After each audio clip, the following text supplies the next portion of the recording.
किसी को सक्सेसफुल होना है तो सिर्फ अल्लाह ताला की तौहीद को मानना ये इनफ नहीं है, ये काफी नहीं है। अल्लाह की तौहीद के साथ साथ, ला इलाहा इल्लल्लाह के साथ साथ हमें कलमे का जो दूसरा रुख है मुहम्मदुर रसूलुल्लाह, हमें उसका भी इकरार करना पड़ेगा, उसको भी मानना पड़ेगा।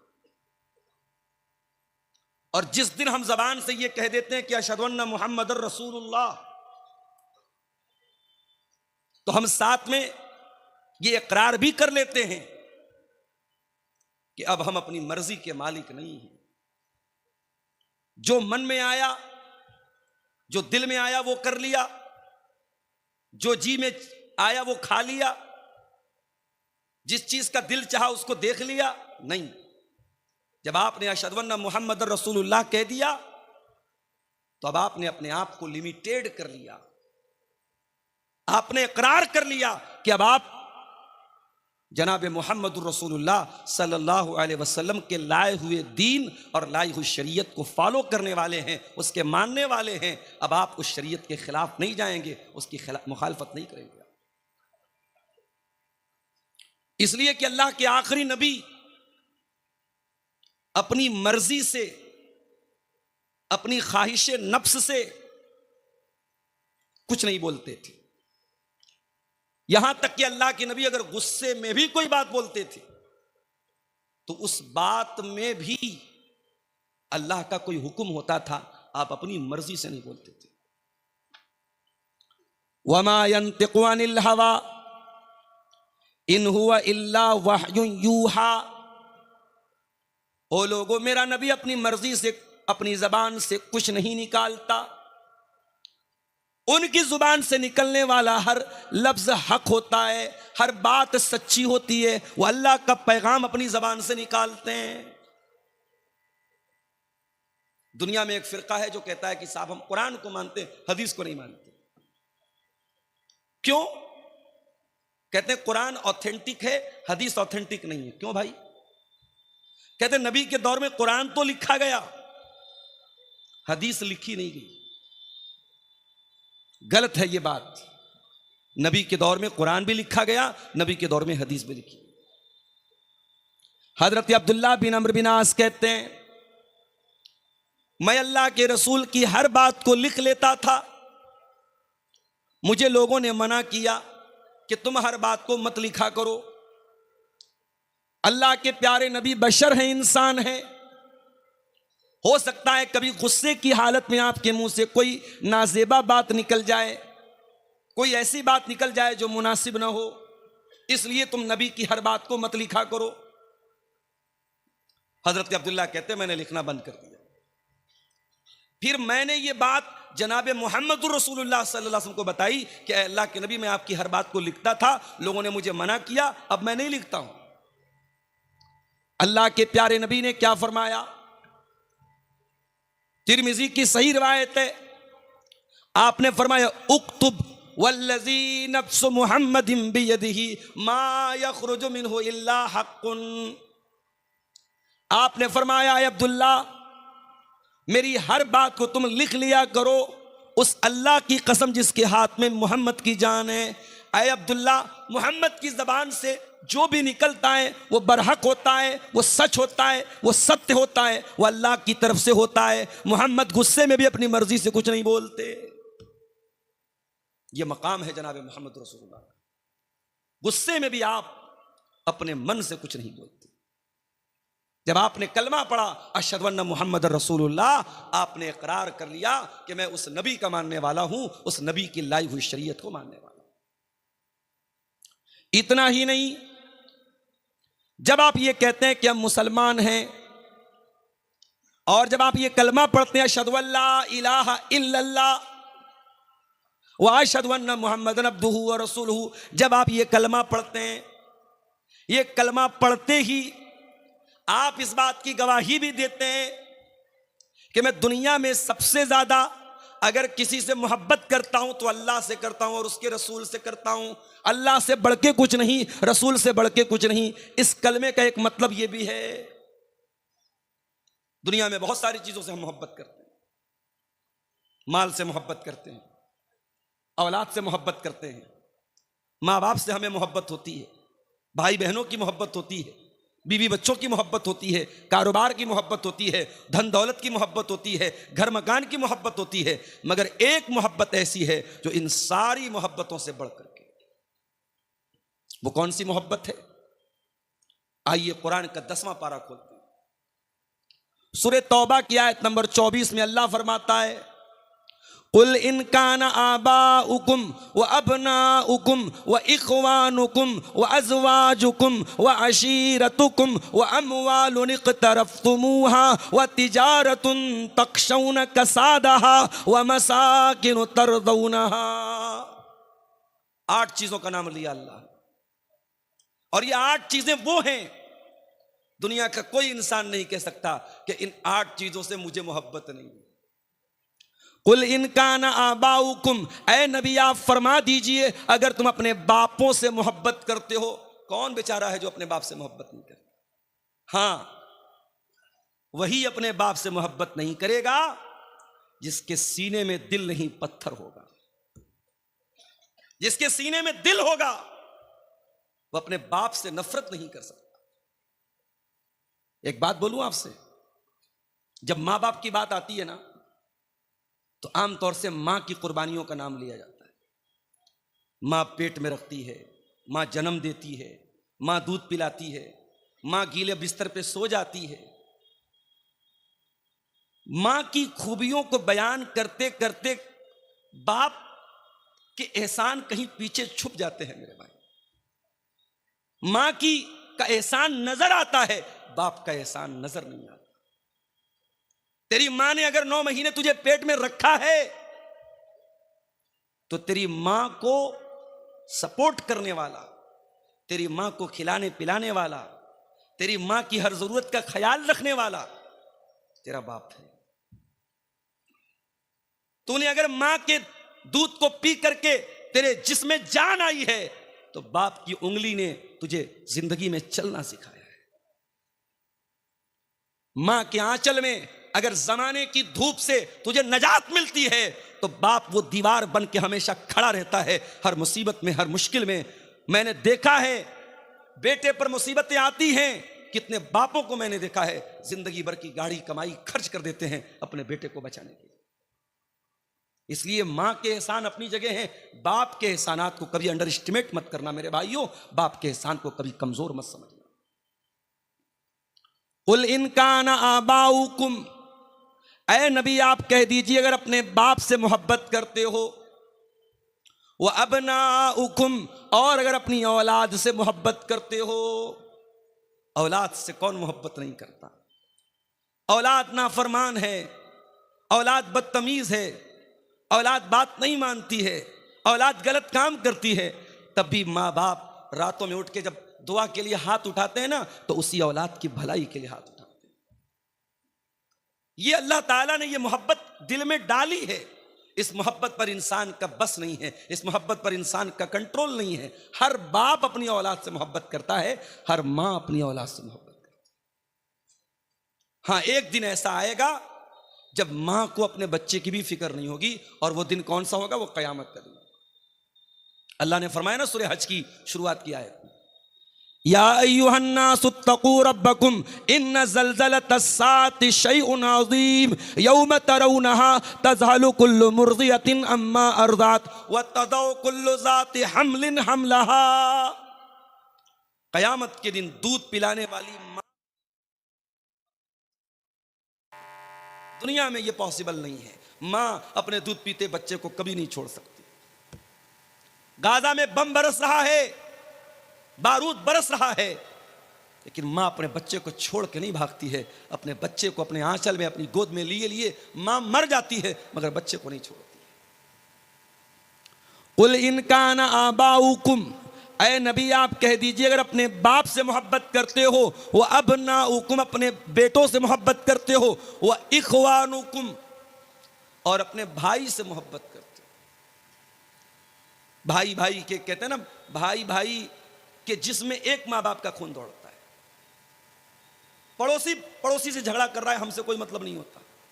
गांव में गांव का किसी से झगड़ा हुआ, हमें कोई मतलब नहीं। हमारे भाई को किसी ने मार दिया, हमें गुस्सा आ जाता है। हमारे भाई को किसी ने गाली दे दी, हमें गुस्सा आ जाता है। ये गुस्सा क्यों आता है? ये अल्लाह ताला ने मोहब्बत डाली है भाई की दिल। अगर तुम अपने भाइयों से मोहब्बत करते हो, वह अज़वाजुकुम, और अगर तुम अपनी बीवियों से मोहब्बत करते हो, शादी के बाद शौहर और बीवी की मोहब्बत भी बड़ी अनमोल मोहब्बत है मेरे भाई। ये वो मोहब्बत नहीं है जो किसी रेस्टोरेंट में, किसी पार्क में, किसी फेसबुक और व्हाट्सएप के चैटिंग में तैयार हुई है। ये मोहब्बत निकाह के जरिए तैयार हुई है। ये अल्लाह ने मोहब्बत डाली है, शौहर के दिल में बीवी की मोहब्बत, बीवी के दिल में शौहर की मोहब्बत। और एक बात बोलूं, शौहर बीवी के बीच में अगर मोहब्बत नहीं है तो यह रिश्ता नहीं चल सकता। यह रिश्ता तभी चलेगा जब एक दूसरे की मोहब्बत होगी।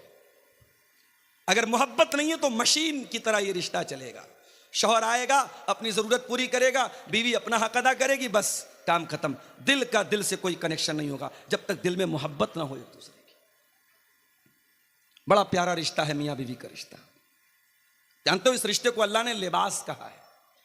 कुरान का दूसरा पारा उठाओ, हुन्ना लिबासुल लकुम व अंतुम लिबासुल लहुन्ना। तुम अपनी बीवियों के लिए लिबास हो और तुम्हारी बीवियां तुम्हारे लिए लिबास हैं। ये लिबास क्यों कहा? तुम्हारी बीवी तुम्हारे लिए लिबास है, लाइक अ ड्रेस। तुम्हारी बीवी तुम्हारे लिए ड्रेस है। तुम्हारी बीवी तुम्हारे लिए वैसी है जैसे तुम्हारा कपड़ा है। भाई, बीवी का कपड़े से क्या ताल्लुक है? कपड़ा हमेशा बदन के साथ लगा रहता है। आप रात में सोते हैं तो भी बनियाइन और लुंगी के साथ सोते हैं। बीवी शौहर के लिए लिबास है, शौहर बीवी के लिए लिबास है।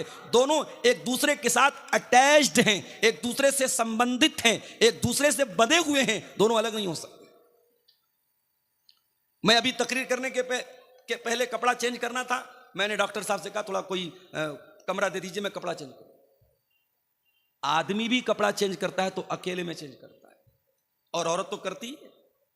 हम किसी के सामने बगैर कपड़े के रहना पसंद नहीं करते। कपड़ा हमारी इज्जत पर पर्दा डालता है। कपड़ा हमारे ऐब पर पर्दा डालता है। कुरान क्या कह रहा है? हुन्ना लिबासुल लकुम व अंतुम लिबासुल लहुन्ना। तुम्हारी बीवियां तुम्हारे लिए लिबास हैं, वो तुम्हारे ऐब के ऊपर पर्दा डालती हैं और तुम अपनी बीवियों के ऐब पर पर्दा डालते हो। अगर शौहर बीवी के ऐब पर पर्दा न डाले और बीवी शौहर के ऐब पर पर्दा न डाले तो मियाँ बीवी होने का कोई मतलब नहीं। जो बीवी शौहर की बुराई करे तो शौहर बीवी की बुराई करे, बीवी शौहर की गीबत करे, शौहर बीवी की गीबत करे, तो समझो वो एक दूसरे के लिबास नहीं है। लिबास तो पर्दा डालता है, लिबास तो एक दूसरे के ऐब को छुपाता है। अच्छा, लिबास का एक मकसद और भी है। मैं तकरीर करने के लिए आता हूं, सदरी पहनता हूं। बहुत सारे उलमा शेरवानी पहनते हैं। बांग्लादेश के या बंगाल के अक्सर उलमा जो आते हैं, मैं देखता हूं लंबा वाला जुब्बा पहनते हैं। क्यों पहनते हैं भाई? हर आदमी की अपनी एक चॉइस है, और इस्लाम ने इसीलिए लिबास में कोई लिमिटेशन नहीं रखी, कोई पाबंदी नहीं रखी कि आप कुर्ता ही पहनो, आप जुब्बा ही पहनो, आप पैंट शर्ट ही पहनो। इस्लाम ने कुछ कंडीशन बताई। मर्द का कपड़ा टखने के नीचे नहीं होना चाहिए, औरत का कपड़ा टखने के ऊपर नहीं होना चाहिए। मर्द और औरत दोनों का कपड़ा इतना ट्रांसपेरेंट नहीं होना चाहिए कि बदन नजर आए, इतना टाइट नहीं होना चाहिए कि बदन के जो पार्ट्स ऑफ बॉडी हैं, जो शरीर के अंग हैं, वो नजर आए। तो शरायत बताई हैं, लेकिन इस्लाम ने किसी लिबास की पाबंदी नहीं की है कि यही लिबास आपको पहनना है। हमारे मऊ में, बनारस में लुंगी चलती है। मऊ के कितने उलमा मद्रास गए, हैदराबाद गए, दुनिया के कोने कोने में वही लुंगी पहन के चले गए। उनका लिबास है, उनकी ड्रेस है। तो लिबास हमारी पहचान होती है। अल्लाह फरमा रहा हुन्ना लिबासुल लकुम, तुम्हारी बीवियां तुम्हारा लिबास हैं। जिस तरीके से तुम कपड़ा पहन करके अपने आप को सजाते हो, संवारते हो, तुम कपड़ा पहन करके अपने आप को सुंदर बनाते हो, अपने आप को अट्रैक्टिव बनाते हो, अपने आप को आकर्षक बनाते हो। तुम्हारी बीवियां भी तुम्हारी जिंदगी को आकर्षक बनाती हैं, तुम्हारी जिंदगी को सुंदर बनाती हैं, और तुम उनकी जिंदगी को सुंदर बनाते हो। जिंदगी की खूबसूरती है ये रिश्ता। इसलिए अल्लाह कह रहा है, अगर तुम अपनी बीवी से मोहब्बत करते हो, बाप हो गया, औलाद हो गई, भाई हो गया, बीवी हो गई। उसके बाद फरमाया वाशीरतुकुम, और अगर तुम अपने खानदान से, अपनी बिरादरी से, अपने कबीले से मोहब्बत करते हो। आपके यहां शेरशाबादी बिरादरी है, बड़ा बहुत अच्छा मुझे लगता है जब मैं ये देखता हूं, एक इत्तेहाद है। अभी किसी नेता के बारे में मैंने सुना कि उन्होंने शेरशाबादी बिरादरी के बारे में कुछ उल्टा सीधा बोला, सारी एसोसिएशन जो शेरशाबादी एसोसिएशन है वो खड़ी हो गई कि नहीं साहब गलत बोला गया। होना चाहिए अपनी कौम के लिए, अपनी बिरादरी के लिए ये यूनिटी होनी चाहिए। झारखंड के इलाकों में जाता हूं, पाकुड़, साहेबगंज, गोड्डा का इलाका एक तरफ से पूरे अंसारियों का इलाका है, अंसारी कौम है वहां पे। बंगाल में आप चले जाएं, वहां बहुत सारे लोग अपने नाम के साथ शेख लिखते हैं, शेख लोगों का इलाका है। तो बिरादरी का होना कोई खराब बात तो नहीं है। खराब बात क्या है? इंसान अपनी बिरादरी पर फख्र करे और दूसरी बिरादरी को हकीर समझे। अल्लाह ने फरमाया वाशीरतुकुम, अगर तुम्हें अपनी बिरादरी के ऊपर, अपने खानदान के ऊपर अगर तुम्हें मोहब्बत, तुम उससे मोहब्बत करते हो तो कोई मसला नहीं, कोई प्रॉब्लम नहीं है, कर सकते हो। खानदान और बिरादरी की मोहब्बत नेचुरल है। उसके बाद फरमाया वह अमवालुन इक़्तरफ़्तुमूहा, और वो माल जिसको तुम कमा कमा करके, मेहनत कर करके कमाते हो, लाते हो, अगर तुम अपने माल से मोहब्बत करते हो तब भी कोई प्रॉब्लम नहीं है। यह अलग बात है कि मेहनत से कमाया हुआ वो माल हमारा नौजवान जुए में जाकर के बर्बाद कर देता है, मेटा ओजोन में जाके बर्बाद कर देता है, क्रिप्टो करेंसी में ले जाके बर्बाद कर देता है। हमारे नौजवान को क्या चाहिए? बैठे बिठाए पैसा चाहिए। कोई कंपनी आती है, साहब 1 लाख रुपया लगा तो हर महीने 15,000 देंगे, हमारा नौजवान झट से तैयार हो जाता है। बैठे बिठाए पैसा किसको बुरा लगता है? मुंबई और हैदराबाद के मुसलमानों का करोड़ों रुपया, ऐसी ही एक कंपनी आई थी, उसने दावा किया था 1 लाख रुपया आप लगाओ, हम 3,000 रुपया हर महीने आपको देंगे, हम बिजनेस करेंगे आपके पैसे से, आपको प्रॉफिट देंगे। दुनिया का कौन सा ऐसा कारोबार है जिसमें सिर्फ प्रॉफिट होता है? मेरे भाई, कारोबार का मतलब प्रॉफिट और लॉस दोनों होता है। इंडियन शेयर मार्केट पिछले 1 महीने में धड़ाम धड़ाम गिर रही है, आज भी मार्केट काफी गिरी हुई है। तो मार्केट का काम है अप एंड डाउन होना, कभी चढ़ती है कभी उतरती है। कंपनी ने दावा किया कि नहीं साहब आप हमारे यहां 1 लाख रुपया लगाओ, कभी 3,000 मिलेगा, कभी 3,100 मिलेगा, कभी 2,900 मिलेगा, एक नियर अबाउट आपको 3,000 रुपया मिलेगा। अब जिसके पास 10 लाख रुपया था उसने सोचा यार 10 लाख लगा तो 30,000 रुपया महीना मिलेगा। मुंबई के अंदर लोगों ने फ्लैट बेच दिया अपना, 50 लाख का फ्लैट तब बेच दिया कि 50 लाख लगाऊंगा, हर महीने 1.5 लाख रुपया मिलेगा, क्या बुरा है। मकान बेच दिया, फ्लैट बेच दिया, किराए पे रहने लगे, कंपनी सारे लोगों का पैसा लेके भाग गई, आज सब बेचारे रो रहे हैं। तो मेरे भाइयों, ये पैसा जो आप मेहनत से कमाते हैं, अपने नौजवानों से कहना चाहूंगा इसको जुए में बर्बाद मत करना। ये मेटा ओजोन, ये क्रिप्टो करेंसी और ये शेयर मार्केट की बहुत सारी नाजायज शक्लें, शेयर मार्केट की सारी शक्लें नाजायज नहीं हैं, उसकी बहुत सारी शक्लें जायज भी हैं, उसको बैठ करके डिस्कस किया जा सकता है, लेकिन बहुत सारी शक्लें शेयर मार्केट की नाजायज हैं।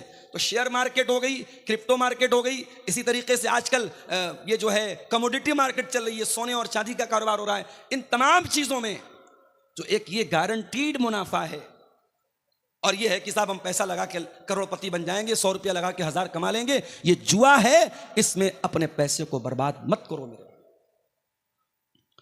कुरान कह रहा है वह अमवालुन इक़्तरफ़्तुमूहा, अगर अपने माल से तुम मोहब्बत करते हो, जिस माल को तुम मेहनत से कमा कमा करके इकट्ठा करते हो। कोई इंसान अगर ये बोले साहब हमको माल से मोहब्बत नहीं है, झूठ बोल रहा है, वो झूठा है, मक्कार है। माल से मोहब्बत तो नेचुरल चीज है मेरे भाई। अब ये अलग बात है, किसी को माल से इतनी मोहब्बत होती है कि माल कमाने के चक्कर में हलाल हराम की परवाह भी नहीं करता, माल से इतनी मोहब्बत होती है ज़कात नहीं निकालता, दान नहीं करता, चंदा नहीं करता। करोड़ों की हैसियत है, मोहल्ले में मदरसे का चंदा हो रहा है, मस्जिद का चंदा हो रहा है, ये 10,000 दे सकता है, ये 1 लाख दे सकता है, ये चंदा देता है 500 रुपया, इसके पास पैसा तो है, दिल नहीं है। तो किसी के दिल में माल की ज्यादा मोहब्बत है, किसी के दिल में कम मोहब्बत है, मगर माल से मोहब्बत सबको है। उसके बाद फरमाया व तिजारतुन तख्शौन कसादहा, और ए ईमान वालो, अगर तुम अपने बिजनेस से, अपने कारोबार से, अपने व्यापार से, अपने धंधे से, अपनी दुकान से मोहब्बत करते हो, जिस कारोबार के बारे में तुम्हें यह डर होता है कि कहीं घाटा ना हो जाए, हर कारोबारी को यही डर रहता है घाटा ना हो जाए, तो ये 7 चीज हो गई। और 8वीं चीज व मसाकिनु तरदौनहा, और ऐ मुसलमानों, अगर तुमको अपने घर बार से मोहब्बत है, अपने मकान से मोहब्बत है, अपनी बिल्डिंग से मोहब्बत है, माँ बाप से मोहब्बत, औलाद से मोहब्बत, भाई से मोहब्बत, बीवी से मोहब्बत, खानदान से मोहब्बत, माल से मोहब्बत, तिजारत से मोहब्बत, घर बार से मोहब्बत, अल्लाह ने 8 चीजों का नाम लिया। और 8 चीजों का नाम लेने के बाद अल्लाह क्या कहता है, जरा गौर कीजिएगा। अहब्ब इलैकुम मिनल्लाहि व रसूलिही व जिहादिन फी सबीलिही। अगर इन 8 चीज़ों की मोहब्बत तुम्हारे दिल में अल्लाह से ज़्यादा हो जाए, रसूल से ज़्यादा हो जाए और अल्लाह की राह में जिहाद से ज़्यादा हो जाए, फतरब्बसू, तो तुम अल्लाह के अज़ाब का इंतज़ार करो, हत्ता यअतियल्लाहु बिअम्री, अल्लाह ताला अपने अज़ाब को सामने लाएगा। पता ये चला आप मोमिन हैं, आप मुसलमान हैं, आपके दिल में सबसे ज्यादा मोहब्बत किसकी होनी चाहिए? अल्लाह की और उसके रसूल की होनी चाहिए। दुनिया की सारी मोहब्बतें इन 2 मोहब्बतों पर कुर्बान है मेरे भाई। अब मैं अपने तकरीर के असल टॉपिक की तरफ आ रहा हूं। हमें अपने रसूल से मोहब्बत तो करनी है, सवाल यह पैदा होता है कितनी मोहब्बत करनी है। कुरान करीम जवाब देता है, अन्नबिय्यु औला बिल मोमिनीन मिन अनफुसिहिम, के नबी मोमिन, नबी से ईमान वाले अपनी जान से ज़्यादा प्यार करते हैं, ईमान वाले नबी से अपनी जान से ज़्यादा मोहब्बत करते हैं, जान से बढ़ के अपने नबी से प्यार होना चाहिए। अब आप कहेंगे मौलवी साहब ये कैसे पॉसिबल है, जान से बढ़ के कोई कैसे प्यार कर सकता है? आइए मैं आपको एग्जाम्पल देता हूँ। हजरत खुबैब इब्न अदी को देखो, इनको मक्का वालों ने अरेस्ट कर लिया, गिरफ्तार कर लिया, इनको सूली पे चढ़ाने की तैयारी हो गई है। मक्का वालों ने कहा, खुबैब कोई आखिरी ख्वाहिश, कोई अंतिम इच्छा अगर हो तो बता दो। कहा कि मैं 2 रकात नमाज पढ़ना चाहता हूं। क्या ठीक है, 2 रकात नमाज पढ़ लो तुम। और आज भी दुनिया में तकरीबन हर कंट्री में, हर देश में फांसी देने से पहले और सजाए मौत देने से पहले मरने वाले की अंतिम इच्छा पूछी जाती है, और अगर पूरी करने लायक होती है तो पूरी भी करवाई जाती है। खुबैब इब्न अदी ने कहा मैं 2 रकात नमाज पढ़ना चाहता हूं। कहा ठीक है पढ़ लो। हजरत खुबैब इब्न अदी ने हल्की 2 रकात नमाज पढ़ी, सलाम फेरा। कहा है मक्का वालों, अगर इस बात का डर न होता कि कहीं तुम ये न समझने लगो मैंने मौत के डर से नमाज को लंबा किया है, तो मैं थोड़ी और लंबी नमाज पढ़ता।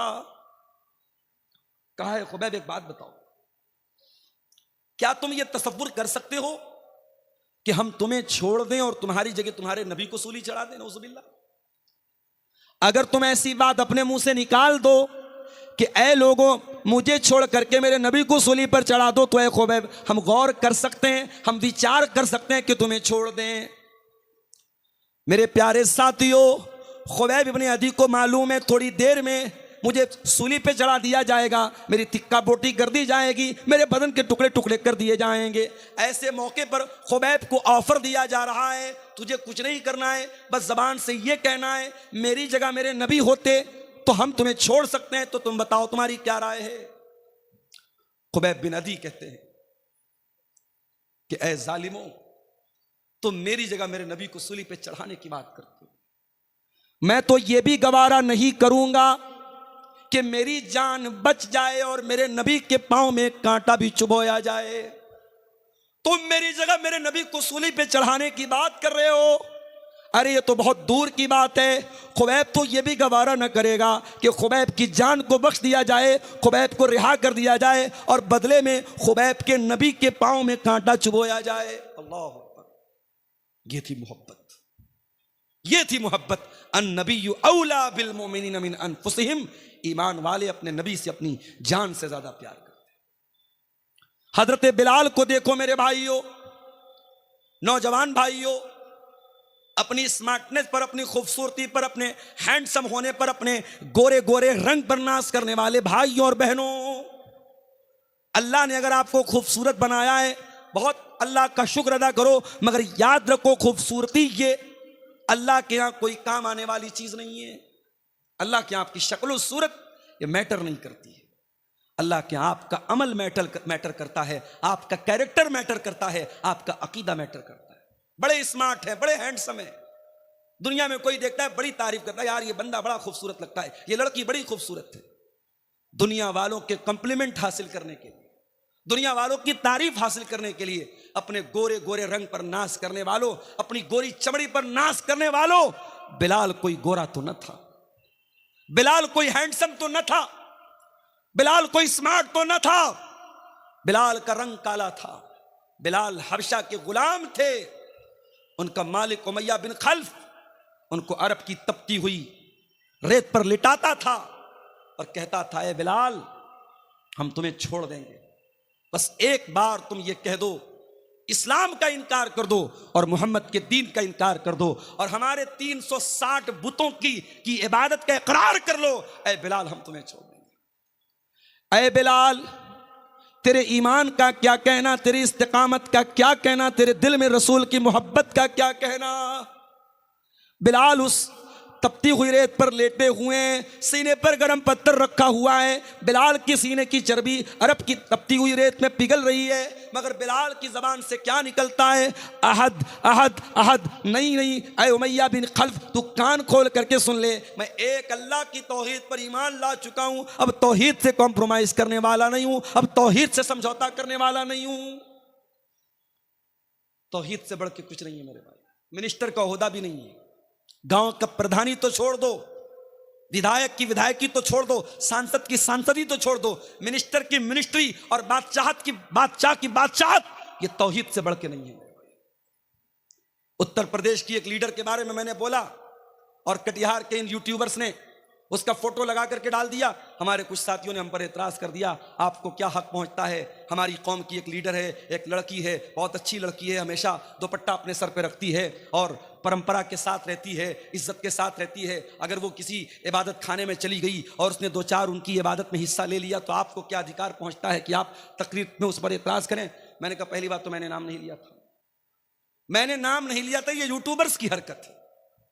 नाम न लो, ये फोटो चिपका देंगे,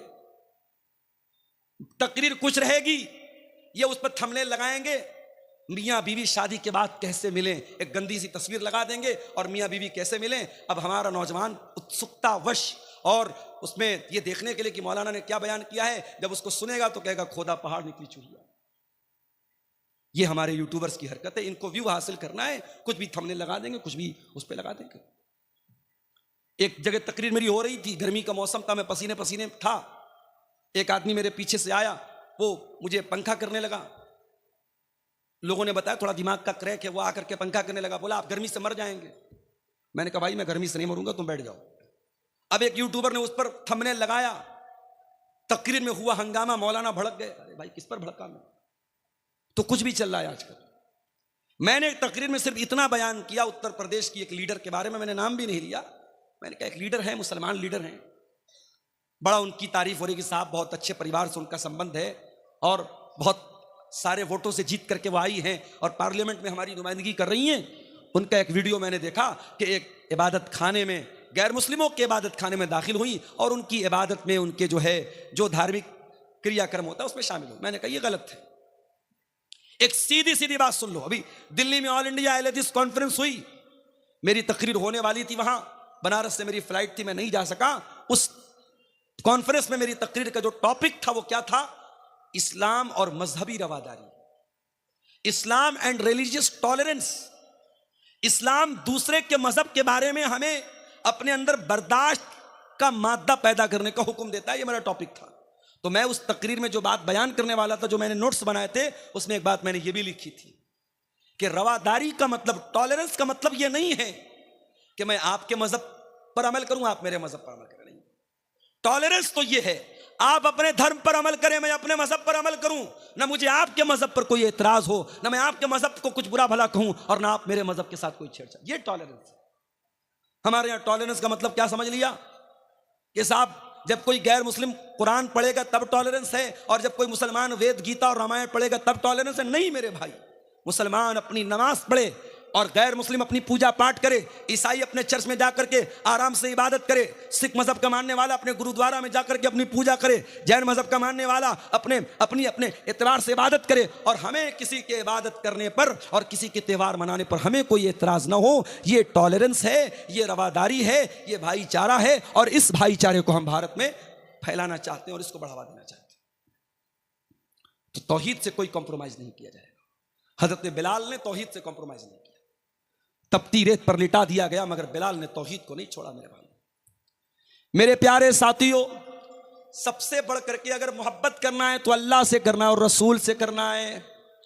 और जब हमारा रसूल से मोहब्बत करते ही हैं तो एक बात और समझ लीजिए, दुनिया वालों का एक दस्तूर है, कायदा कानून है, इंसान जिससे मोहब्बत करता है उसको क्या पसंद है क्या नापसंद है इस बात का भी ख्याल करता है कि नहीं करता है। मिसाल के तौर पे मैं आता हूं आपके सीमांचल में, आपको मालूम है यूपी से ताल्लुक है मेरा, बिहार बंगाल में चावल ज्यादा इस्तेमाल होता है। मैं आता हूं, लोग पूछते मौलाना साहब चावल खाबे ना रोटी खाबे?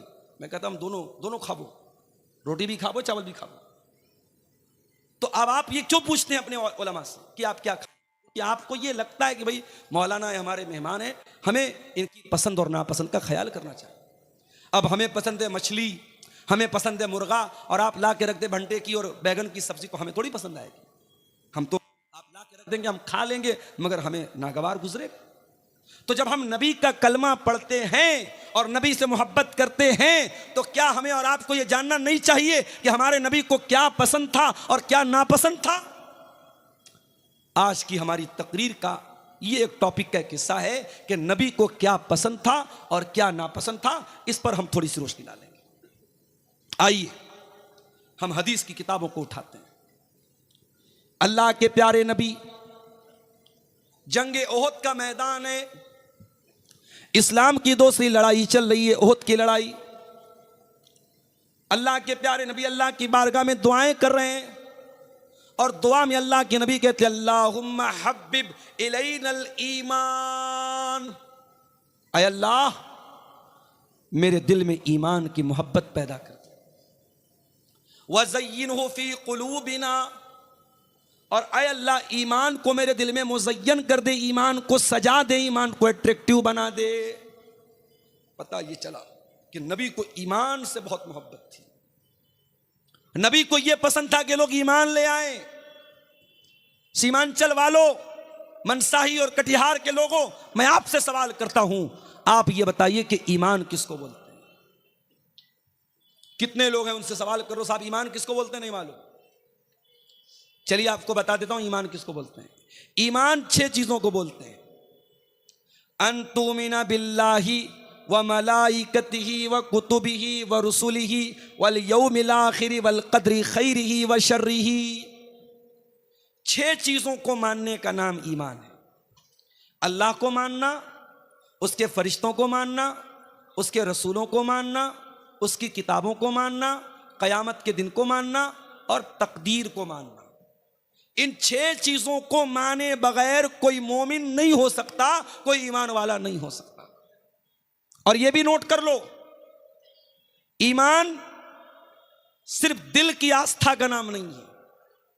ईमान दिल से मानने को भी कहते हैं और जबान से इकरार करने को भी कहते हैं और अमल करने को भी कहते हैं।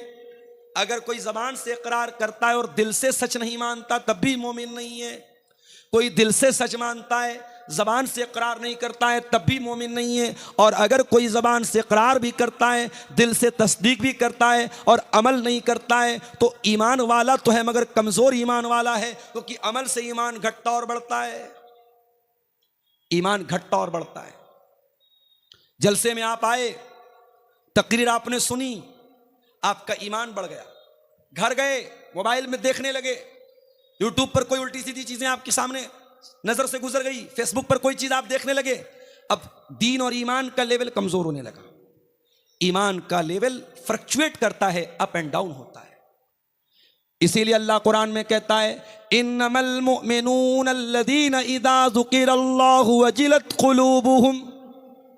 मोमिन तो वो लोग होते हैं जब अल्लाह का नाम उनके सामने लिया जाए उनका दिल कांप जाता है, उनका दिल लरस जाता है, उनका दिल डर जाता है। अल्लाह का नाम लिया जाए तो दिल डर जाए। दिल डरता है क्या हमारा? नहीं डरता।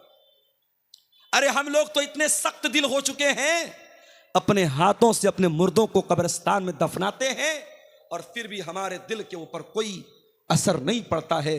मेरे भाइयों, हमारे दिल पत्थरों से भी ज्यादा कठोर हो चुके हैं, पत्थरों से भी ज्यादा सख्त हो चुके हैं।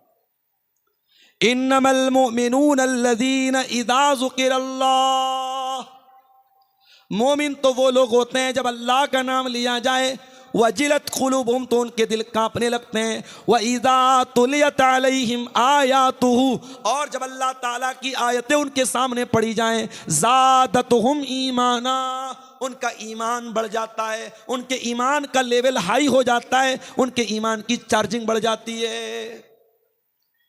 एक बात पूछूं आपसे, अपने नौजवानों से पूछना चाहूंगा, अपने यूट्यूब की हिस्ट्री जरा चेक करके बताओ, लास्ट टाइम आपने कुरान की तिलावत को कब सुना था? अपना मोबाइल चेक करके बताओ, आखिरी बार आपने कुरान की तिलावत कब की थी और कुरान की तिलावत को सुना कब था? मेरे प्यारे नौजवान साथियों, आज हमारे नौजवानों के मोबाइल पर गाने मिल जाएंगे, म्यूजिक मिल जाएगा, बॉलीवुड के सॉन्ग मिल जाएंगे, उल्टी सीधी चीजें मिल जाएंगी, अगर नहीं मिलेगा तो कुरान नहीं मिलेगा। मेरे प्यारे नौजवान भाइयों, जिस नबी से आप मोहब्बत करते हैं, जिस नबी का कलमा पढ़ते हैं, उस नबी ने म्यूजिक की आवाज को कभी अपने कानों में आने न दिया, और वो नबी कुरान को पढ़ा भी करते थे और कुरान को सुना भी करते थे। कुरान को सुना करो मेरे भाई। और मैं तो कभी कभी अफ्रीका के जो कारी होते हैं उनकी तिलावत में सुनता हूं, बहुत प्यारी लगती है। मैंने एक तकरीर में एक नाम लिया था, एक अफ्रीकन कारी हैं, उनका नाम है सूफी अब्दुल रशीद। यूट्यूब पर आप जाकर के टाइप कीजिए सूफी अब्दुल रशीद तिलावत, उनकी तिलावत सामने आ जाएगी। कोई बनावट नहीं, सिंपल आवाज है और पाटदार आवाज, रोबदार आवाज है, और जब तिलावत करते हैं ऐसा लगता है डायरेक्ट दिल को छू रही है। अफ्रीकन कारियों की क़िरात बहुत प्यारी लगती है, दिल को अपील करती है, दिल को असर करती है। आप कुरान को सुनना शुरू कर दीजिए, गाना सुनना भूल जाएंगे आप, म्यूजिक की मोहब्बत दिल से निकल जाएगी, कुरान की मोहब्बत दिल में पैदा हो जाएगी। जिस नबी का आप कलमा पढ़ते हैं वो नबी कुरान सुना करते थे, कुरान पढ़ा करते थे। बुखारी की रिवायत है, अब्दुल्ला बिन मसूद रजी अल्लाह ताला अन्हु अल्लाह के प्यारे नबी सल्लल्लाहु अलैहि वसल्लम के पास आते हैं। अल्लाह के नबी कहते हैं, अब्दुल्ला इक़रा अलैयल कुरान, मुझे कुरान पढ़ के सुनाओ। हजरत अब्दुल्ला ने कहा, मैं आपको कुरान पढ़ के सुनाऊं? अय अल्लाह के रसूल, आपके ऊपर तो कुरान उतरा है, कुरान नाजिल हुआ है, मैं आपको कैसे पढ़ के सुनाऊं? आपने फरमाया, अय अब्दुल्ला, मैं दूसरे के मुंह से सुनना चाहता हूं। हजरत अब्दुल्ला बिन मसूद बहुत प्यारा कुरान पढ़ते थे। अभी दिल्ली में ऑल इंडिया अहले हदीस कॉन्फ्रेंस में जो मदीना के इमाम आए थे, शेख अब्दुल्ला अल बुआई जान, उन्होंने नमाज पढ़ाई दिल्ली में। अल्लाह अकबर, कितनी प्यारी आवाज। इस वक्त हरम के जो नए इमाम आए हैं मक्के में, रमजान के लास्ट में मैं गया तो इत्तेफाक से एक दिन तरावी की नमाज मैंने उनके पीछे पढ़ी। उनका नाम है शेख बदर तुर्की। अल्लाह अकबर, क्या कुरान पढ़ते हैं। शेख सऊद अश-शुरैम की कमी को पूरा करने का काम कर रहे हैं शेख बदर तुर्की, बहुत ही प्यारा कुरान पढ़ते हैं। आवाज अच्छी हो, और आवाज अच्छी आवाज में कोई कुरान पढ़े मेरे भाइयों, तो इंसान का दिल बेदार हो जाता है, इंसान की रूह सरशार हो जाती है। अब्दुल्ला बिन मसूद बहुत अच्छा कुरान पढ़ते थे। प्यारे नबी ने फरमाया कि अय अब्दुल्ला इक़रा अलैयल कुरान, मुझे कुरान पढ़ के सुनाओ। हजरत अब्दुल्ला सूरह निसा की तिलावत करने लगे। सूरह निसा की तिलावत कर रहे हैं और अल्लाह के नबी गौर से सुन रहे हैं। पढ़ते पढ़ते हजरत अब्दुल्ला सूरह निसा की आयत नंबर 31 के ऊपर पहुंचे। फ़कैफ़ इज़ा जिना मिन कुल्लि उम्मतिन बिशहीद, ऐ नबी उस वक्त आपका क्या हाल होगा जब हर उम्मत में से हम एक गवाह लाएंगे, वजीना बिका अला हाउलाई शहीदा, और हम आपके ऊपर आपको गवाह लाएंगे। जब इस आयत पर पहुंचे अब्दुल्ला बिन मसूद, कहते अल्लाह के नबी ने फरमाया हस्बु कलान, आए अब्दुल्ला रुक जाओ, बस करो। कहते मैंने नजर उठा के देखा, फ़इज़ा अयनाहु तज़रीफ़ान, अल्लाह के प्यारे नबी की दोनों आंखों से आंसू बह रहे थे। अल्लाह के नबी रो रहे थे। क्यों रो रहे थे? जिम्मेदारी का एहसास था आपके कंधे पर। आपको इस बात का एहसास था कि इतनी बड़ी जिम्मेदारी मेरे कंधे पर डाली जाएगी। माफ करना मेरे भाइयों, आज हमारे अंदर कमी है किसी चीज की, तो जिम्मेदारी के एहसास की कमी है। जलसा कराने वालों से कहना चाहूंगा, बहुत अच्छा काम करते हैं आप। कोई जलसे की कमेटी का सदर है, कोई सेक्रेटरी है, कोई खजांची है। मैं कहीं प्रोग्राम में जाता हूं, लोग बड़े फख्र से कहते हैं शेख साहब मैं जलसे का नाजिम हूं, मैं जलसे का सदर हूं, मैं मदरसे का नाजिम हूं। लोग फख्र करते हैं, लोग नाज करते हैं। मैं कहता हूं मेरे प्यारे भाइयों, अल्लाह ने आपको जिम्मेदार बनाया है, इस जिम्मेदारी पर फख्र मत किया करो, इस जिम्मेदारी को निभाने की कोशिश किया करो। आपके इसी कटिहार के इलाके में जलसा हो रहा है और जलसे का बहुत बड़ा गेट लगाया जा रहा है, और एक तरफ मौलाना जर्जीस साहब की और एक तरफ मेरी बड़ी बड़ी फोटो उस गेट पर लगा करके पूरी दुनिया में उसको पब्लिश किया जा रहा है। क्यों? लोग तो हमसे सवाल करते हैं। मेरे पास फेसबुक पर, व्हाट्सएप पर सैकड़ों लोगों ने सवाल किया कि आप क्यों नहीं मना करते। आज गेट लग रहा है, कल स्टैचू बनना शुरू हो जाएगा।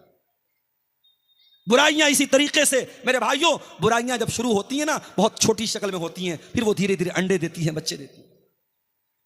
पहले आपके कटिहार में जलसे नहीं होते थे, फिर धीरे धीरे जलसों के पोस्टर में, इश्तिहार में फोटो डालने का सिस्टम आया। मुझसे लोग फोटो मांगते हैं, जलसा कमेटी के लोग, मैं कहता हूं नहीं, मैं फोटो नहीं दूंगा। मगर आज के जमाने में फोटो हासिल करना कौन सा मुश्किल काम है। आप गूगल पे अब्दुल गफ्फार सलफी लिखे, बहुत फोटो आ जाएंगे आपके सामने। फोटो ले लिया लोगों ने, लेके पोस्टर पे डाल दिया। अब लोग तो मुझसे पूछते हैं, अब्दुल गफ्फार साहब आपने क्यों परमिशन दी, कोई जा। मैंने कहा भाई मैं मना करता हूं, मगर ये जलसे वाले माने तब तो। और अभी आपके इसी इलाके में एक प्रोग्राम होने वाला है और बड़े बड़े गेट पर कद आदम साइज का हमारा और मौलाना जर्जीस साहब का फोटो लगा दिया लोगों ने। अब साहब वो लोग मुझसे पूछ रहे हैं कि आप लोग मौलवी हैं कि नेता हैं, क्या हैं आप। जिम्मेदारों से कहना चाहूंगा, जलसे की कमेटी के लोगों से कहना चाहूंगा, आप कोई राजनीतिक प्रोग्राम नहीं करते हैं, कोई पॉलिटिकल प्रोग्राम नहीं है। आप एक रिलीजियस फंक्शन, एक धार्मिक आयोजन, एक मजहबी प्रोग्राम करते हैं। और जब मजहबी प्रोग्राम करते हैं तो मजहब के दायरे में रह करके काम कीजिए। मैं हर तकरीर में बोल रहा हूं, सीमांचल के जलसों में पाई जाने वाली खराबियों पर शायद, मैं दावा तो नहीं करता हूं, शायद जितना मैंने बोला है शायद किसी दूसरे वक्ता ने, किसी दूसरे मुकर्रिर ने बोला होगा। ये औरतों का जमघट, ये लड़कियों का सड़कों पर लाइन लगा करके एक दूसरे के सामने खड़ा होना, ये औरतों का, लड़कियों का बैठ करके खरीदारी करना, ये जवान लड़कियों का सज संवर करके प्रोग्राम में आना, मैंने हर बात को लेकर के टोका है, मना किया है, इतराज किया है। मगर वो कहावत है, भैंस के आगे बीन बजाओ, भैंस खड़ी पगुराए, भैंस की तरह हम और आप हो चुके हैं। मेरे भाई, जिम्मेदार हो तो ये जिम्मेदारी आपके गर्दन पर एक बहुत बड़ी अमानत है। इस अमानत के बारे में सोचो मेरे भाई। जलसा करा रहे हो, जलसे के अंदर कोई ऐसा काम न हो कि कल कयामत के दिन अल्लाह आपसे पूछे कि तू जलसे का सदर था, तू जलसे का सेक्रेटरी था, तू कमेटी में था, तूने ये काम क्यों होने दिया। और मैं ये भी बता दूं, मुझे मालूम है 500 लोग, 1000 लोग जलसे में आते हैं, इसमें ज्यादातर लोग इंटरटेनमेंट करने आते हैं, मनोरंजन करने आते हैं। किसकी तकरीर कैसी थी, बंगला वक्ता कैसा बोला, उर्दू वक्ता कैसा बोला, अब्दुल गफ्फार साहब कैसा बोले, फला साहब कैसा बोले, बस वो इसी मकसद के लिए आते हैं। मगर मैं ये भी जानता हूं, इन हजारों लोगों की भीड़ में शायद अल्लाह मेरी तकरीर को सुन करके किसी एक बंदे को हिदायत दे दे।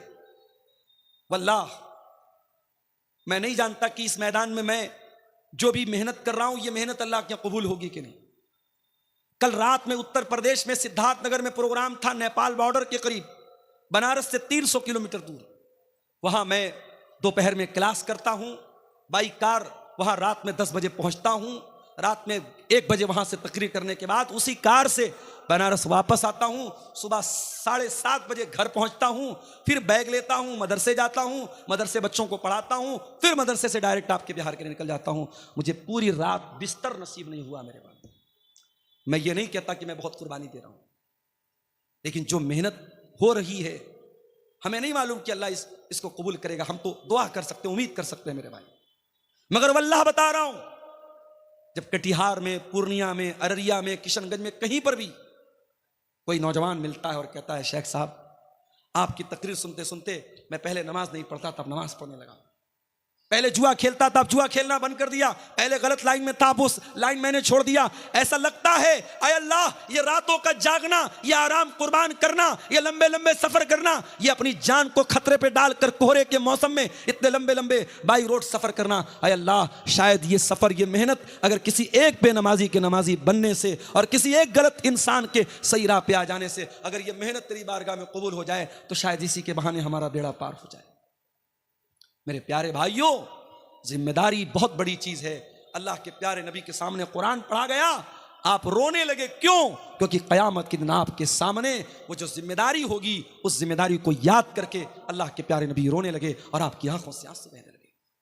नबी से मोहब्बत करते हो तो नबी की पसंद का ख्याल करो। नबी को कुरान पढ़ना बहुत पसंद था, नबी को कुरान सुनना बहुत पसंद था।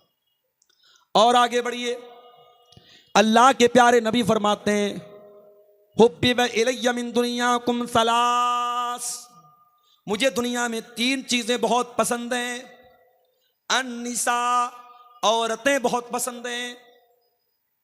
अब आप कहेंगे मौलाना साहब इसका क्या मतलब हुआ? अल्लाह के नबी ये क्यों कह रहे हैं मुझे औरतें बहुत पसंद हैं? इसका तो गलत मतलब भी कोई निकालने वाला निकाल सकता है? नहीं, नबी ने कहा कि दुनिया में औरतें पसंद हैं, इसका मतलब पहले समझ लीजिए कि अल्लाह के नबी क्या कहना चाहते हैं। पहले आप इतिहास उठाइए और उस जमाने की जुग्राफियाई हालात आप देखिए कि उस वक्त अरब की धरती पर औरत के साथ क्या सलूक होता था। लड़की पैदा होती थी, बाप अपने हाथों से ले जाकर के जमीन में गाड़ देता था। बाप मर जाता था, सौतेली मां से उसका बेटा शादी कर लेता था। शौहर मरता था, 1 साल तक औरत एक कोठरी में बंद कर दी जाती थी और 1 साल तक इद्दत मनाती थी और सोग मनाती थी अपने शौहर का। जानवरों की तरह, घोड़े और गधों और बैल की तरह औरत बिकती थी मार्केट में।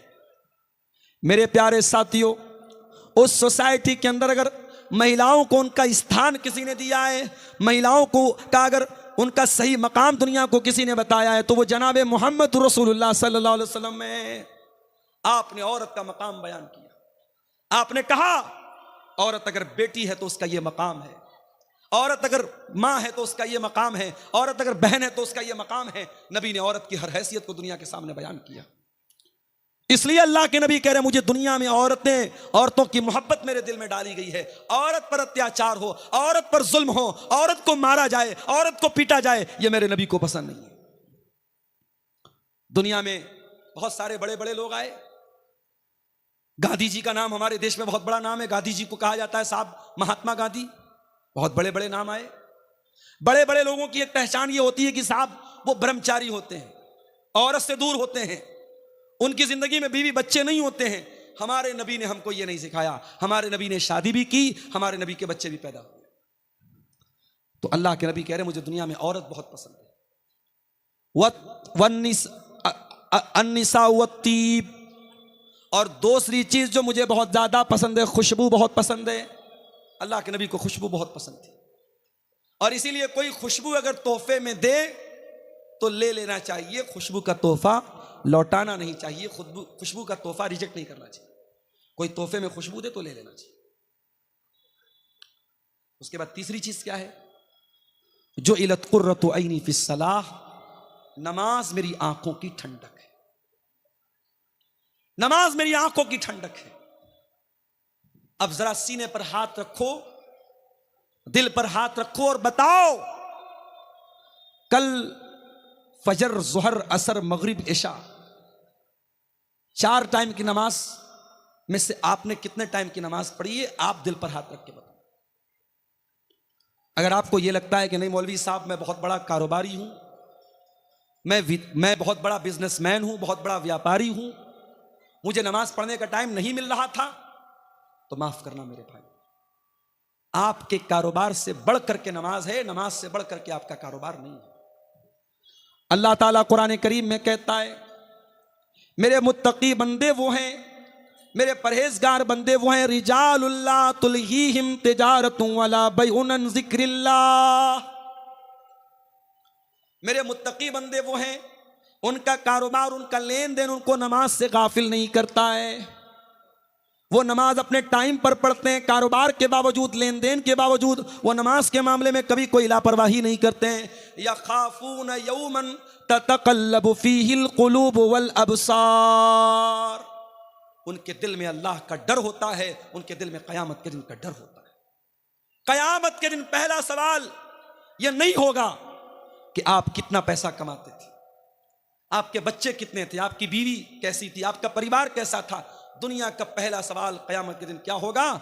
इन्ना अव्वल मा युहासबु बिल अब्दु यौमल क़ियामति सलातु।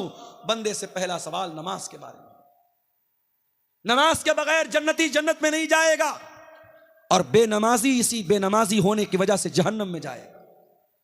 अल्लाह कुरान के 29वें पारे में कहता है, जब जन्नती जन्नत में चले जाएंगे, जहन्नमी जहन्नम में चले जाएंगे, जन्नती जहन्नमियों से सवाल करेंगे, मा सलककुम फी सकर, ऐ जहन्नमियों तुम जहन्नम में क्यों आए? तुमने कौन सा ऐसा गुनाह किया था तुम जहन्नम में चले आए? क़ालू लम नकु मिनल मुसल्लीन, तो जहन्नमी जवाब देंगे हम नमाज नहीं पढ़ते थे। मेरे भाइयों, अगर नबी से मोहब्बत करते हो, नबी को नमाज से बहुत मोहब्बत थी। नबी जब टेंशन में होते थे तो बिलाल से कहते थे, या बिलाल अरिहना बिस्सलाह, ऐ बिलाल नमाज के जरिए हमारे दिल को सुकून अता करो। मेरे नबी जब टेंशन में होते थे नमाज में खड़े हो जाते थे, मुसल्ले पर खड़े हो जाते थे। नमाज के जरिए बंदा अपने रब से सबसे ज्यादा करीब होता है। मेरे नौजवान भाइयों, जिनको जॉब नहीं मिल रही है, जो गवर्नमेंट जॉब के लिए एग्जाम दे करके बैठे हैं और रिजल्ट के इंतजार में हैं, जो IAS की तैयारी कर रहे हैं, जो IPS की तैयारी कर रहे हैं, जो UPSC की तैयारी कर रहे हैं, जो BPSC की तैयारी कर रहे हैं, जो नीट के एग्जाम की तैयारी कर रहे हैं, दुनिया की कोई भी टेंशन हो, आओ अल्लाह की बारगाह में सजदा तो करो, अल्लाह के आगे अपना सर तो झुकाओ, अपने रब से सजदे में मांग लो जो मांगना है। और खास तौर से रात में अगर टाइम मिले तो तहज्जुद की नमाज पढ़ लो मेरे भाइयों, और तहज्जुद की नमाज में सजदे में मांग लो अल्लाह से जो मांगना है। इंशाअल्लाह आपकी दुआ कबूल होगी। अक़रबु मा यकूनुल अब्दु मिन रब्बिही व हुवा साजिद, बंदा अपने रब से सबसे ज्यादा करीब अगर होता है तो सजदे की हालत में होता है। और आगे बढ़िए, अल्लाह के नबी को एक चीज और बहुत ज्यादा पसंद थी, और वो चीज क्या थी? शर्म और हया बहुत ज्यादा आपको पसंद थी। एक मर्तबा एक औरत आपके पास आई, औरत का नाम था फातिमा बिनते उक़बा। वो बैत लेने के लिए आई। उसने आकर के, पर्दे के उस पार औरत है, इस पार अल्लाह के नबी हैं। वो कहती है, अल्लाह के नबी मैं बैत करती हूं। नबी ने कहा बैत करो, वो कहती है मैं बैत करती हूं। आपने कहा बैत करो, अल्लाह के साथ शिर्क नहीं करोगी। उसने कहा हम अल्लाह के साथ शिर्क नहीं करेंगे। आपने कहा चोरी नहीं करोगी। उसने कहा चोरी नहीं करेंगे। आपने कहा जिना नहीं करोगी। जब उस लड़की ने, उस औरत ने जिना का नाम सुना, हदीस के अल्फाज है, मुस्नद अहमद की रिवायत है, उस औरत ने अपने हाथ को अपने सर पर रखा। उसको बहुत हैरत हुई। इज्जतदार औरत, शरीफ औरत, अच्छे खानदान की औरत जिना के बारे में सोच भी नहीं सकती है। अय अल्लाह के नबी, आप मुझसे बैत लेना चाहते हैं, मैं तो जिना के बारे में सोच भी नहीं सकती। अल्लाह के नबी को उस औरत का अंदाज बहुत पसंद आया। आपने हजरत आयशा से कहा कि देखो कितनी शरीफ औरत है, कितनी इज्जतदार औरत है। जिना का नाम आया तो उसने फौरन सर पर हाथ रख लिया। उसके लिए ये तसव्वुर के बाहर की बात है, ये सपोज भी नहीं कर सकती, ये सोच भी नहीं सकती कि जिना करेगी वो औरत। और आज हालात क्या हैं? आज हालात ये हैं कि पहले के दौर में पूरे गांव में, पूरे इलाके में अगर किसी के बारे में ये सुन लिया जाए कि वो गलत काम कर रहा है या वो लड़की गलत काम कर रही है, पूरा गांव थूकता था उस लड़का और लड़की के ऊपर। और आज हालात ये है मेरे भाई, हालात ये हैं, गर्लफ्रेंड बॉयफ्रेंड ये कल्चर आम होता चला जा रहा है। और आज जिनाकारी और बदकारी को प्रमोट किया जा रहा है। आज रेलवे स्टेशन पर चले जाओ, बड़े बड़े पार्कों में चले जाओ, बड़े बड़े होटलों में चले जाओ, मुसलमान लड़कियां, मुसलमान लड़के आपको इस लानत में, इस बुराई में, इस दलदल में मुब्तला नजर आएंगे मेरे भाई। जिना से अपने आप को बचाओ मेरे भाइयों। अल्लाह के नबी बेहयाई को बहुत ज्यादा नापसंद करते थे और हया को बहुत ज्यादा पसंद करते थे। और आगे बढ़िए, अल्लाह के नबी को एक चीज और बहुत ज्यादा पसंद थी, और वो चीज ये थी कि अल्लाह के प्यारे नबी कभी किसी को ना नहीं करते थे। सखावत बहुत करते थे अल्लाह के नबी, बहुत सखी थे आप। बहुत पैसे वाले तो नहीं थे, बहुत दौलत वाले तो नहीं थे, मगर जितना अल्लाह ने नवाजा था आप अल्लाह की राह में खर्च कर देते थे। अपने इंतकाल से एक दिन पहले अल्लाह के नबी ने अपने सारे हथियार मुसलमानों को दे दिए। जो भी तीर थे, तलवार थे, सब मुसलमानों को हिबा कर दिए, दे दिए। आपके घर में 7 दीनार रखे हुए थे, आपने उन 7 दीनारों को सदका खैरात कर दिया। अपने लिए कोई जमीन ना इकट्ठा की, अपने लिए कोई जायदाद ना बनाई, कोई प्रॉपर्टी ना बनाई। एक मर्तबा एक साहबी ने आपके कीमती चादर लाके दे दी। उस वक्त अल्लाह के नबी को उस चादर की जरूरत भी थी और आपको वो चादर बहुत पसंद भी थी। आपने उस चादर को अपने बदन पे ओढ़ लिया। एक दूसरे साहबी आए, कहने लगे अल्लाह के नबी, अगर आप बुरा ना माने तो ये चादर मुझको दे दें। सहाबा किराम को बहुत बुरा लगा कि अल्लाह के नबी को उस चादर की ज़रूरत भी है और अल्लाह के नबी को वो चादर पसंद भी है, और सहाबी जानते हैं कि अल्लाह के नबी किसी को ना नहीं करते, फिर भी वो चादर मांग रहे हैं। उन्होंने कहा अल्लाह के नबी, अगर आप मुझे अपनी ये चादर दे दें तो बड़ा अच्छा होगा। नबी ने अपने बदन की वो चादर उतारी और सहाबी को दे दी। जैसे ही नबी ने साहबी को चादर दे दी, साहबी ने चादर को चूम लिया।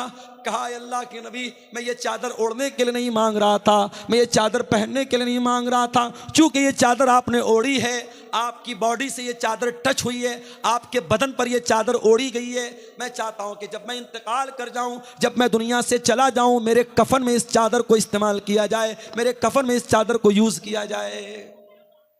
मगर मसला याद रखिएगा, नबी के बदन को अल्लाह ताला ने बरकत वाला बनाया था और नबी के बदन से तबर्रुक हासिल सहाबे किराम करते थे।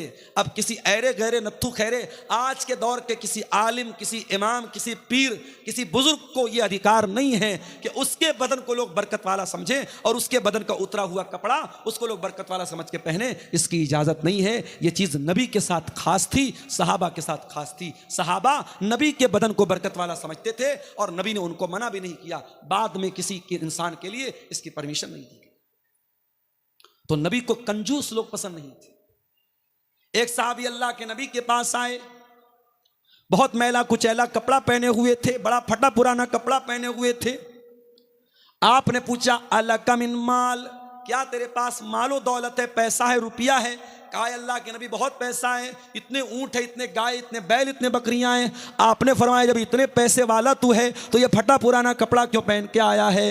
ऐ मेरे साहबी, जब अल्लाह ताला तुमको कोई नेमत देता है तो अल्लाह ताला ये चाहता है कि वो नेमत तुम्हारे बदन पे नजर आए। कुछ लोगों को मैंने देखा सरकारी नौकरी कर रहे हैं, मदरसे में, स्कूल में, 50,000 60,000 रुपया महीना तनख्वाह है, मगर उनकी नीयत में इतनी कंजूसी है 10 रुपये की चाय पिलाना भी उनके लिए बहुत मुश्किल है। और वो चाहे तो कार खरीद सकते हैं, मगर वो अपने घर से मदरसा या स्कूल साइकिल चला के जाते हैं। यानी एक इंसान 5,000 रुपया महीना कमा रहा है, उसके मुकाबले में ये 50-60,000 रुपया महीना कमा रहा है। इसका लाइफ स्टाइल और अच्छा होना चाहिए, मगर ये और कंजूस होता चला जाता है। याद रखो मेरे भाई, अगर अल्लाह ताला आपको नेमत देता है, अगर अल्लाह ने आपको दौलत वाला बनाया है, तो आपकी वेशभूषा से, आपके कपड़े से, आपकी ड्रेस से ये पता लगना चाहिए कि हाँ अल्लाह ने आपको नवाजा है। ये इस्लाम में कोई अच्छी चीज़ नहीं है कि आप पैसे वाले हैं और फटा पुराना मैला कुचैला कपड़ा पहने। इस बात की इस्लाम के अंदर अल्लाह के नबी ने इसको पसंद नहीं किया है। नबी ने पसंद क्या किया है? जब अल्लाह ताला ने आपको कोई नेमत दी है तो वह नेमत आपके ऊपर नजर आनी चाहिए। इसी तरीके से मेरे भाइयों, अल्लाह के नबी को एक चीज़ और बहुत ज़्यादा पसंद थी, और वो चीज़ ये थी कि आप आखिरत की नेमतों को पाना चाहते थे और दुनिया की नेमतों से बस ज़रूरत भर आप फ़ायदा उठाते थे। दुनिया से आप दिल न लगाते थे, दुनिया से बहुत ज़्यादा आप रिश्ता नहीं जोड़ते थे। इसकी 2-3 मिसालें आपके सामने बयान कर देता हूँ। अल्लाह के प्यारे नबी के पास एक मरतबा सहाबे किराम आते हैं, चटाई पर अल्लाह के नबी लेटे हुए हैं और चटाई के निशान आपके बॉडी के ऊपर, आपके शरीर के ऊपर पड़े हुए हैं। सहाबे किराम अपने नबी की ये हालत देख करके तड़प जाते हैं। सहाबे किराम कहते लवी तखज़ना लका वीतान या रसूल अल्लाह, अय अल्लाह के नबी आप हमको इजाजत दे दे, हम आपके लिए आराम दे, गद्दे का इंतजाम कर दे, बिस्तर का इंतजाम कर दें। आपने फरमाया माली वली दुनिया, ऐ मेरे सहाबा मेरा दुनिया से क्या लेना देना है? मा अना इल्ला करा के बिन इस्तज़ल्ल तहत शजरतिन सुम्मा राह फतरकहा, ऐ मेरे सहाबा, मैं तो दुनिया में उस मुसाफिर की तरह हूँ जो सफ़र पे निकला है और किसी पेड़ की छांव में आराम कर रहा है और थोड़ी देर वो आराम करता है फिर अपनी मंजिल की तरफ चला जाता है। ऐ मेरे सहाबा, ये दुनिया मेरे लिए वक्ती आराम करने की जगह है, ये दुनिया मेरी मंजिल नहीं है, ये मेरी आराम करने की जगह है, ये मेरा आखिरी ठिकाना नहीं है। ये अल्लाह के नबी का मिजाज था, ये अल्लाह के नबी की पसंद थी। और आगे बढ़िए, एक मर्तबा हजरत उमर आते हैं अल्लाह के नबी के कमरे में। नबी का कमरा है, एक चटाई बिछी हुई है, एक लकड़ी का प्याला रखा हुआ है, किनारे थोड़ी सी जौ रखी हुई है, एक चमड़े का थैला है जिसमें पानी भरा हुआ है। यही नबी का पूरा कमरा है और यही नबी की कुल कायनात है। कोई फर्नीचर नहीं, कोई मसेरी नहीं, कोई गद्दा नहीं, कोई नरमो नाजुक तकिया नहीं। नबी के कमरे में ये छोटी छोटी चीजें हैं।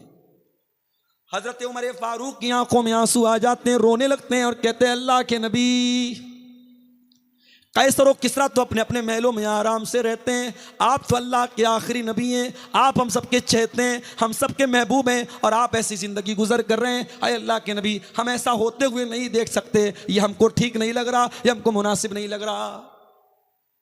बादशाह, दुनिया के बादशाहों की आपके सामने क्या औकात है? कैसर और किसरा तो अपने महलों में आराम से रहते हैं और आप ऐसी मामूली चटाई पर लेटते हैं और ऐसी सिंपल जिंदगी आप गुजर करते हैं।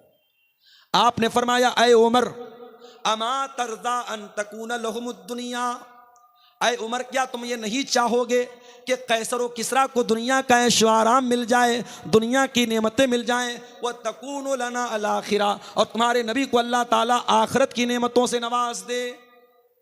ऐ उमर, तुम्हारा नबी दुनिया बनाने के लिए नहीं आया, तुम्हारा नबी आखिरत बनाने के लिए आया। मेरे भाइयों, उसी नबी का कलमा हम और आप पढ़ते हैं। हमारा आप गौर करें, 24 घंटे को हम डिवाइड करें कि 24 घंटे में कितने घंटे हम दुनिया को देते हैं और कितने घंटे आखिरत को देते हैं। रात में बिस्तर पे सोने जाओ तो सोचो, बच्चों के लिए ये जमीन बना दिया, ये जायदाद बना दिया, ये कर दिया, वो कर दिया, बैंक में इतना बैलेंस बना दिया, इतना पैसा बीवी को दे दिया, इतना पैसा बच्चों के लिए बना दिया। कब्र की जिंदगी के लिए आपने क्या किया? आखिरत की जिंदगी के लिए आपने क्या किया? कयामत के दिन को अल्लाह की बारगाह में जवाब देने के लिए आपने क्या तैयारी करके रखी है? इसीलिए अल्लाह कुरान में कहता है, या अय्युहल्लज़ीना आमनुत्तकुल्लाह वलतंजुर नफ्सुम मा क़द्दमत लिग़द वत्तकुल्लाह। ऐ ईमान वालो, अल्लाह से डरो और हर इंसान गौर करे कि उसने कल के लिए क्या तैयारी की है। कल के लिए आपके पास क्या प्लान है? आखिरत के लिए आपके पास क्या प्लान है? कब्र की जिंदगी के लिए आपके पास क्या प्लान है? दुनिया में लोगों को खुश करने के चक्कर में हम हराम काम भी करते हैं। लड़की की शादी हो रही है, लड़के की शादी हो रही है। बनारस में भी एक शादी में मैंने शादी अटेंड की। जिस हॉल के अंदर शादी थी, जिस मैरिज लॉन के अंदर शादी थी, लोगों ने बताया कि 8 लाख रुपए का लॉन था। 8 लाख रुपया सिर्फ उस जगह का किराया था जहां पे वो शादी हो रही थी, वलीमा हो रहा था। और वलीमा में जो तरह तरह के खाने थे, 40 लाख रुपए का खाना था। उम्मत के कितने गरीब आज भूख से मर रहे हैं। कितने लोगों के पास ढंग का मकान नहीं है, सर छुपाने को छत नहीं है। कितनी गरीब बच्चियां हैं, उनके माँ बाप के पास अपनी बच्ची की शादी का इंतजाम नहीं है। और 40-40 लाख रुपए का खाना, और वो खाना भी आदमी 30% खाता है, 70% डस्टबिन में फेंका जाता है वो खाना। मेरे प्यारे साथियों, याद रखो, सुम्मा लतुसअलुन्ना यौमइज़िन अनिन नईम। अल्लाह ने अगर कोई नेमत दी है आपको, तो इस नेमत का हिसाब हमें क़यामत के दिन देना पड़ेगा। हम और आप ये तसव्वुर करें और सोचें कि अल्लाह ने ठीक है हमको दौलत से नवाजा है, पैसा है हमारे पास, मगर एक दिन की शान और शौकत के लिए पानी की तरह पैसा बहाना, और जहां दौलत की ज़रूरत है, जहां सरमाए की ज़रूरत है, जहां पैसे की ज़रूरत है, वहां अपने दिल को छोटा कर लेना, मेरे भाइयों, ये अच्छी बात नहीं है। नबी ने हमें ये सबक दिया कि दुनिया से नहीं, आखिरत से दिल लगाओ और आखिरत की तैयारी करो। अब आइए तकरीर के दूसरे पॉइंट की तरफ। अल्लाह के नबी को क्या नापसंद था, जल्दी जल्दी 2-4 चीजें देख लेते हैं। अल्लाह के नबी फरमाते हैं, इन्ना अबग़ज़कुम इलैया व अबअदकुम मिन्नी मजलिसन यौमल क़ियामति अस्वउकुम अख़लाक़ा। गौर से सुनिएगा। अल्लाह के नबी फरमा रहे हैं कि सबसे ज्यादा मैं किसी से नफरत करता हूं और सबसे ज्यादा कयामत के दिन अगर कोई मुझसे दूर रहेगा तो वो इंसान रहेगा जिसके अखलाक बुरे हों।